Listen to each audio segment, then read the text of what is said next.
ये वाला जो एडिटोरियल है ना, इसके अंदर थोड़ा सा मेरे को सही नहीं लगा, मतलब क्या है वट जो मेरी चॉइस है, मतलब बहुत सारा है। लेकिन इसका जो इसके अंदर जो वोकैब वगैरह यूज़ हुए हैं ना, और जो फ्रेजल वर्ब जो इडियम्स यूज़ हुए हैं, वो मैंने पीडीएफ के अंदर डाल दिए हैं, ठीक है, आप याद कर लेना अच्छे से। लेकिन इसको पढ़ते हैं, चलिए। बहुत ही शानदार उन्होंने फैकल्टी फॉल्टी यानी गड़बड़ सड़बड़ जो टावर्स बनाए जा रहे हैं, कमज़ोर और ख़राब इमारतें, फॉल्टी बोलते हैं कमज़ोर और ख़राब इमारतें जो है वो बनाए जा रहे हैं, यानी ऐसी इमारतें जो देखने में बड़ी हैं लेकिन सुरक्षित नहीं है। ये बहुत हो रहा है दोस्तों। पहले तो मुंबई में सुना करते थे, मुंबई में बिल्डिंगें गिरती रहती थी, अभी ये दिल्ली में ये सब काम हो रहा है। तो ये जो बिल्डर लोग होते हैं ना हमारे भाई, ये जो है ना पैसों के लालच में उल्टी सीधी कुछ भी मटेरियल डाल देते हैं। अच्छा, बड़े सिटीज़ में क्या होता है दोस्तों, कुछ भी बिल्डिंग बनाने से पहले बिल्डिंग पास करना पड़ता है और बाज़ाब्ता म्यूनसिपलिटी वाले चेक करते हैं। जैसे मैं दुबई की बात करूँ तो दुबई के अंदर कोई भी बिल्डिंग बनाएंगे तो आकर के बाज़ाब्ता वहाँ की जो बल्दिया होती है वो आकर के चेक करती है, भाई मटेरियल कितना डाला है, वो अपने हिसाब से बता देते हैं मटेरियल इसमें डालना है। तो बहुत ही कम आपने सुना होगा बड़े सिटीज़ में, या यूएसए चले जाओ, लंदन चले जाओ, कहीं पे भी चले जाओ, तो वहाँ पे ये सब चीज़ें नहीं मिलेंगी। तो यहाँ पे भी एडिटर साहब कह रहे हैं कि यहाँ पे जो म्यूनसिपलिटी वाले हैं उनको थोड़ा सा टाइट होना पड़ेगा। कह रहे हैं कि दिल्ली का जो अभी हाल ही फिलहाल लेटेस्ट जो बिल्डिंग कोलैप्स बिल्डिंग जो गिरी है दोस्तों, इज वो है अनदर, एक और है रिमाइंडर, मतलब याद दिलाने वाला, टू क्या रिवैम्प, रिवैम्प बोलते हैं दोस्तों सुधार को, टू रिवैम्प द रेवेन्यू और एडमिनिस्ट्रेटिव और जो प्रशासन वाले जो मॉडल्स हैं ऑफ सिटीज़ के लिए। यानी ये कहना चाह रहे हैं कि दिल्ली में हाल ही में जो इमारत गिरने के जो घटना हमारे शहरों की आय और, ठीक है, आय मतलब जो भी पैसा वैसा आता है, प्रशासनिक व्यवस्था को सुधारने के लिए एक और चेतावनी है। रिमाइंडर यहाँ पे याद दिलाना है, मतलब यहाँ पर क्या होगा, चेतावनी के तौर पे भी यूज़ किया जाता है। रिवैम्प मतलब होता है दोस्तों सुधारना, यानी पूरी तरीके से सुधार। एडमिनिस्ट्रेटिव मॉडल्स का मतलब होता है दोस्तों प्रशासनिक ढांचे को, जो भी प्रशासनिक ढांचे हैं, जो भी इस तरह के विभाग हैं, डिपार्टमेंट्स हैं, उनको सुधारने की ज़रूरत है। कह रहे कि शनिवार को दिल्ली में 5 मंजिला इमारत गिर गई जिससे 6 लोग मरे। अब 5 स्टोरी 5 मंजिला जो इमारत है, बिल्डिंग कोलैप्स्ड, गिर गई इन दिल्ली के अंदर ऑन सैटरडे, शनिवार को, कत्ल करते हुए 6 लोगों को एंड छोड़ते हुए 10 लोगों को जख्मी, यानी 10 लोगों को जख्मी कर दिया उन्होंने। इट वॉज नॉट ऑल, कहने के वो पुरानी बिल्डिंग नहीं थी, बट लेकिन पुअरली बिल्ट, लेकिन खराब तरीके से उसको बनाया गया था, ठीक है। एंड और द ऑनर जो है वो मिला रहा था, एडिंग अनदर, एक और फ्लोर, एक और बिल्डिंग ऊपर बना रहा था, टू इट, उसको, फॉर एडिशनल इजाफी, यानी और एक्स्ट्रा रेंट के लिए, कि भाई एक्स्ट्रा एक और फ्लोर मिला देंगे तो उसमें क्या होगा कि रेंट में लोग लेंगे तो हमें जो है वो पैसे मिलेंगे ज़्यादा। कहते हैं कि इट वाज, वो था, plainly a house of card. अच्छा, यहाँ पे देखिए साफ बात ये, प्लेनली मतलब यहाँ पे साफ बात ये है कि वो ताश के पत्तों के घर जैसी कमज़ोर इमारतें थी, इसलिए उसका गिरना कोई संयोग नहीं था। हाउस ऑफ कार्ड्स मतलब होता है बहुत कमज़ोर चीज़ जो आसानी से टूट सकती है। नो एक्सीडेंट का मतलब होता है सिर्फ किस्मत या संयोग से नहीं हुआ, बल्कि इसके पीछे कारण थे। ये हो गया, हाउस ऑफ कार्ड था अनदर, है ना। हाउस ऑफ कार्ड समझ में आ गया। हाउस ऑफ कार्ड का मतलब क्या हो गया कि ताश के पत्तों के वाला घर, ये ताश का पत्ता जैसे कमज़ोर होता है, कभी भी बदल सकता है। सो इसका गिरना, इट्स फॉलिंग था, नो एक्सीडेंट नहीं था भाई, उसके पीछे कुछ ना कुछ कारण था। व्हाट वाज इट देन, वो क्या था, फिर क्या कारण था भाई, ठीक है। तो फिर कैसे हुआ, ये क्या था, व्हाट वाज इट, वो था, हाँ क्या था वो, फिर यानी ये कैसे हुआ, फिर ये कैसे हुआ। तो इसके जवाब है लापरवाही, इसकी एक आसान जवाब नेग्लिजेंस, यानी लापरवाही इज है अ रेडी आंसर, एक तैयार वाला आंसर, बट लेकिन इट डिनाइज कल्पेबिलिटी, लेकिन वो इनकार करता है कल्पेबिलिटी को। कल्पेबिलिटी बोलते हैं दोषी होने की जिम्मेदारी को, क्या करता है, कल्पेबिलिटी दोषी होने की जिम्मेदारी को। सिविक ऑफिशियल्स यानी ये जो नगर अधिकारियों का काम निर्माण, भूजल निकासी, सीवर और बिजली, कनेक्शन आदि पर नज़र रखना है। सिविक ऑफिशियल हुज जॉब, जिसका काम इज टू रखना है, कीप एन आई, रखना है नज़र, ऑन कंस्ट्रक्शन, निर्माण पर, ग्राउंड वाटर, ज़मीन एक्सट्रक्शन, ज़मीन के नीचे से जो पानी निकाला जाता है उस पर नज़र रखना, सीवेज पर, और पावर कनेक्शन पर, बिजली के कनेक्शन पर, ETC एक्स्ट्रा। सम हाउ, किसी न किसी तरीके से, डिड नॉट नोटिस नहीं किया कि दिस 50 फीट ब्लॉक, ये जो 50 फीट का जो ब्लॉक था उसको नोटिस नहीं किया। यानी ये ऐसा ही हो गया जैसे एक जाइंट, एक बहुत बड़ा आदमी या हाथी या बहुत बड़ा कोई मनुष्य हो या कोई व्हाटएवर क्या बोलते हैं, कोई दरिंदा हो, वो walk through the park unnoticed, वो पार्क से गुजर गया लेकिन अननोटिस, उसको देखा नहीं गया। ऐसा कैसे हो सकता है? जब यानी मतलब ये है कि ये जो विभाग से हैं, जो डिपार्टमेंट है, इनकी नाक के नीचे ऐसा काम हो रहा है, लेकिन उन्होंने सिविक ऑफिशियल, लेकिन उन्होंने इस चीज़ पर ध्यान नहीं दिया। ग्राउंड वाटर एक्सट्रैक्शन का मतलब होता है भूजल निकालना, समहाउ, किसी तरह। समझ में आ रहा? यानी मानो कि कोई बहुत बड़ा आदमी पार्क से गुजर गया और किसी ने उसे देखा ही नहीं, जाइंट है ना। तो ये जो है, तो लेखक ये कहना चाह रहा है कि इतनी बड़ी इमारत थी कि अधिकारियों को ज़रूर देखना चाहिए था, ज़रूर दिखना चाहिए था, लेकिन उन्होंने अनदेखा कर दिया। जाइंट मतलब बहुत बड़ी चीज़, अननोटिस, बिना ध्यान दिए। ठीक है दोस्तों, तो फैक्ट इज़, हकीकत बात यह है दोस्तों कि it wasn't the only building, कि वो नहीं था सिर्फ वही बिल्डिंग ऑफ इट्स काइंड, इस तरह के, उस तरह की, इस तरह के, यानी इसी सेम टाइप की ये खुद वह बिल्डिंग नहीं, इन द नेबरहुड, पड़ोसी यानी आसपास में, एंड सिटीज, और सिटी शहरों में, अक्रॉस इंडिया, पूरे इंडिया में, आर फुल ऑफ देम, उनसे भरा हुआ है नाउ। अभी व्हाट्स गोइंग ऑन, क्या चल रहा है? इजंट नेग्लिजेंस, क्या ये लापरवाही नहीं है? बट, लेकिन, विलफुल क्या है? कॉनिवेंस। अच्छा, यहां पे जो है दोस्तों, विलफुल का मतलब होता है बिल्कुल, कनाइवंस, नहीं, जानबूझकर की गई मिली भगत। विलफुल मतलब जानबूझ करके क्या है? कनाइवेंस, मिली भगत है। लेकिन क्यों? वाई आर, क्यों अनप्लान्ड नेबरहुड्स, यानी जो आसपास के जो है वो बढ़ रहे हैं, इंक्रीजिंगली बिकमिंग, वो हो रहे हैं डेंस, घना हो रहे हैं, कमर्शियल, व्यापारिक, एंड रेजिडेंशियल हब्स, और रिहायशी इलाके क्यों भर रहे हैं? यानी ये जो हो रहा है, अच्छा जो हो रहा है यहाँ, व्हाट इज गोइंग, यहाँ हम लोग पढ़ते हैं यहाँ व्हाट्स गोइंग ऑन, ये जो हो रहा है सिर्फ लापरवाही नहीं है, कह रहे कि इट्स नॉट नेग्लिजेंस, सिर्फ लापरवाही नहीं है, बल्कि जानबूझकर की गई मिली भगत है। विलफुल, जानबूझकर की गई मिली भगत है। लेकिन क्यों? जवाब यह है कि लेकिन क्यों?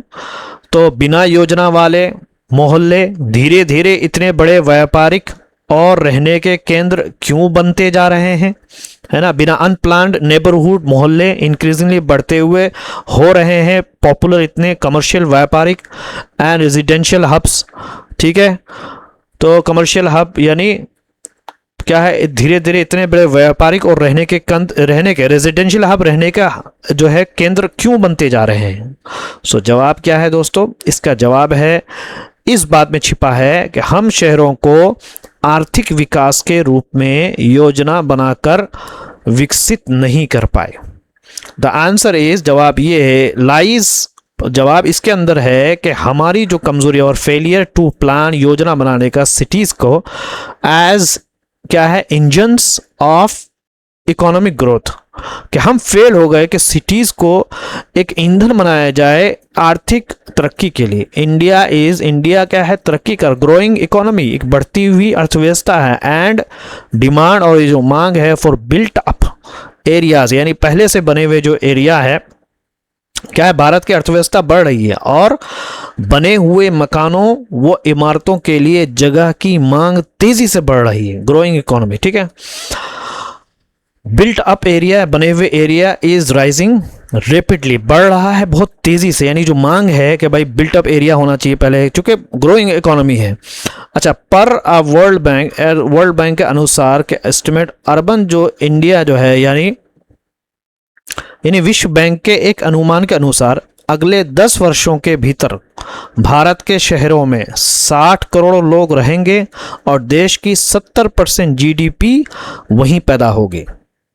ये है, ठीक है। पर वर्ल्ड के urban India will house 60 crore लोग रहेंगे एंड प्रोड्यूस और उत्पाद करेंगे 70% of GDP with in decades, सालों के अंदर। बट लेकिन दैट कांट हैपन, वो हो नहीं सकता इफ नीतियां, इफ पॉलिसीज थ्रोटल, थ्रोट से आया है गर्दन, मतलब दबा दें द ग्रोथ, तरक्की को, ऑफ सिटीज की तरक्की को। यानी कुल मिलाकर बात यह है कि जब सिटी लोग आ रहे हैं बाहर से, भाई दिल्ली जैसे सब लोग आते हैं बाहर से, तो जो भी बिल्डिंग बनाई जा रही हैं उसको जो है ना, अभी जैसे ये ताश के पत्तों की तरह ये एग्जाम्पल दिया है, आप देख लिया दोस्तों, कि जो भी बनाए जा रही हैं उसको जो म्यूनसिपैलिटी वाले हैं, जो लोकल जो अधिकारी हैं, स्थानीय जो विभाग से हैं, वो उस चीज़ पर ध्यान दो कि भाई इसके अंदर मटेरियल सही लगा है कि नहीं लगा है। दिस इज कह रहे कि ये साफ दिखता है, evident from the horizontal spread, यानी चौड़ाई वाली जो फैलाई ऑफ आवर सिटीज, हमारे सिटीज़ का दिस सेंचुरी, इस सदी के अंदर, इस दशक के अंदर सिटी जो फैल रहा है वो चौड़ाई में फैल रहा है, लंबाई में नहीं फैल रहा है। कह रहे कि बिल्डर्स यानी जो रियल एस्टेट वाले, जो बिल्डिंग बनाने वाले एंड बायर्स जो खरीदने वाले हैव बीन, वो मूविंग टू द सबर्ब, वो जा रहे हैं सबर्ब, आसपास के शहरों में। सबर्ब एक तो इलाके के शहर, तो इलाके से बाहर को बाहर जा, और टू अनप्लान्ड, या जहां पर बिना योजना के जो बिल्डिंगें हैं, नेबरहुड्स जो बसे हुए हैं, वेयर जहां ऑफिशियल्स अधिकारी लुक द अदर वे, वो देखते हैं दूसरे रास्ते में, यानी वो ध्यान नहीं देते। समझ में आ रहा है दोस्तों? यानी अब दोबारा से इस सदी में हमारे शहरों के चारों तरफ फैलाव को देखकर ये बात साफ समझ में आती है, एविडेंट साफ समझ में आती है, क्या समझ में आती है कि शहर का बाहर की ओर फैलना ऊंचाई में नहीं बल्कि चौड़ाई में बढ़ना, हॉरिजॉन्टल स्पीड, ठीक है, कि बिल्डर और घर खरीदने वाले लोग शहर के बाहरी इलाकों या ऐसे अनियोजित मोहल्लों में जा रहे हैं जहां अधिकारी जानबूझकर अनदेखा कर देते हैं क्योंकि वहां जमीन और मकान सस्ते होते हैं, ठीक है, because official look the other way. Look the other way का मतलब होता है जानबूझकर अनदेखा करना। बोलते हैं I was looking the other way man, मैं जानबूझकर अनदेखा कर रहा था, but they were thinking that I am a fool, वो समझ रहे थे हम बेवकूफ़ हैं, बिकॉज क्योंकि दे वर चीपर, क्योंकि वो बहुत सस्ते हैं। ऑफकोर्स आप जब सिटी से बाहर निकलेंगे तो सस्ता ही मिलेगा। स्पेस जो जगह होती है विद इन द सिटीज़ के अंदर इस कॉस्टली, महंगी होती है, बिकॉज क्योंकि इट इज़ अ स्केर्स, वो क्या है उसके अंदर कमी होती है, यानी जगह कम होती है, लोग ज़्यादा होते हैं, और सबर्ब्स में जो है लोग कम होते हैं, जगह ज़्यादा होती है। तो ये चीज़ है, यानी अंदर की जगहें जो है महंगी हैं क्योंकि वो कम है, बिकॉज इट इज़ क्या। लेकिन ये कमी प्राकृतिक नहीं बल्कि इंसानों द्वारा पैदा की गई है, ये कोई बात है यार। बट लेकिन ये जो स्कैरसिटी है, यानी जो कमी है, इज मैन मेड, इंसानों की तरफ द्वारा बनाई गई है, प्राकृतिक नहीं है। देयर आर, वहाँ है एक सीमा, लिमिट्स ऑन दी परसेंटेज, क्या है, रेशियो पर ऑफ अ प्लॉट, एक प्लॉट का, दैट कैन बी, जो के कवर किया जा सकता है, एंड और मोर लिमिट्स, ज़्यादा सीमाएं, on the numbers of the floor, है ना, और सीमाएं भी हैं कि भाई कितने आप फ्लोर्स बना सकते हैं, दैट कैन बी बिल्ड, जो कि बनाया जा सकता है। यानी हर तरह का रूल मौजूद है कि भाई आप इस इलाके के अंदर इतने, जैसे एयरपोर्ट्स के इलाके करीब पे जो इलाके होते हैं वो ज़्यादा ऊंचा नहीं बना सकते आप वहाँ पे। हाँ, अब देखिए दिल्ली को कंपेयर किया जा रहा है सिंगापुर के साथ, देख लियो दोस्तों, वेयर जहाँ सिंगापुर जो है, सिंगापुर अलाउस, वो अनुमति दे रहा है 2500 स्क्वायर फीट को फ्लोर के स्पेस का on a plot of 100 square feet का। अब दिल्ली की बात करें, दिल्ली अलाउ दे रहा है, अनुमति दे रहा है only up to 350 square feet, सिर्फ 350 स्क्वायर फीट का। कह रहे कि दिस इज, ये है एक ओल्ड प्रॉब्लम, पुरानी परेशानी है, दैट जो कि एक्सपर्ट यानी जो ज्ञानी लोग हैं वो हैव रिपीटेडली, उन्हें बार बार ड्रॉन अटेंशन टू, जिन्होंने इस तरफ तवज्जो दिलाई है। जैसे बोलते हैं ladies and gentleman, I want to draw your attention to a problem. हाँ देवी और सज्जनों, मैं आपके एक प्रॉब्लम की तरफ आपकी तवज्जो को फेरना चाहता हूँ। I want to draw your attention to a problem this years, इस साल की जो इकोनॉमिक यानी अर्थव्यवस्था जो सर्वे है, उन्होंने कहा है कि सिटीज़ जो है ना, शहर आर एक्सपेक्टेड, उसकी उम्मीद की जाती है टू डिलीवर, कि वो डिलीवर करे, यानी वो तरक्की पैदा करें प्रोडक्टिविटी, और प्रोडक्टिविटी हो वहाँ पर, एंड जॉब्स, और जॉब्स भी दे। येट फिर भी इंडिया के जो अर्बन पॉलिसी यानी शहर की जो नीति है ऑफ्टन रिवर्सेस वो दिस लॉजिक, इस लॉजिक के खिलाफ में जाती है, यानी कुछ भी नहीं होता वहाँ पे। ठीक है, तो ये सारी चीज़ें हैं, यानी समस्या है जिसकी और विशेषज्ञ बार बार ध्यान दिलाते हैं कि इस वर्ष क्या है, आर्थिक संरक्षण में कहा गया था, इकोनॉमिक सर्वे आर्थिक संरक्षण में कहा गया कि शहरों से विकास क्या है, उत्पादकता यानी उत्पादकता और रोजगार देने की उम्मीद की जाती है, लेकिन भारत की शहरी नीतियां अक्सर इस सोच को उल्टा कर देती हैं। डिलीवर ग्रोथ का मतलब होता है दोस्तों विकास देना, पैदा करना। रिवर्स द लॉजिक इस तर्क या सोच को उलटते हैं। जो ये सोच थी इसके भारत की जो नीतियां हैं वो इसके खिलाफ ही चली जाती है। सो मेनी बायर्स, बहुत सारे खरीदने वाले, एंड टेनेंट्स और जो किराएदार है, आर पुश्ड, उसको मजबूर किया जा रहा है टूवर्ड्स, वो जाएं कि शेकी बिल्डिंग्स, कमज़ोर बिल्डिंग्स में, इन सीडी एरियाज।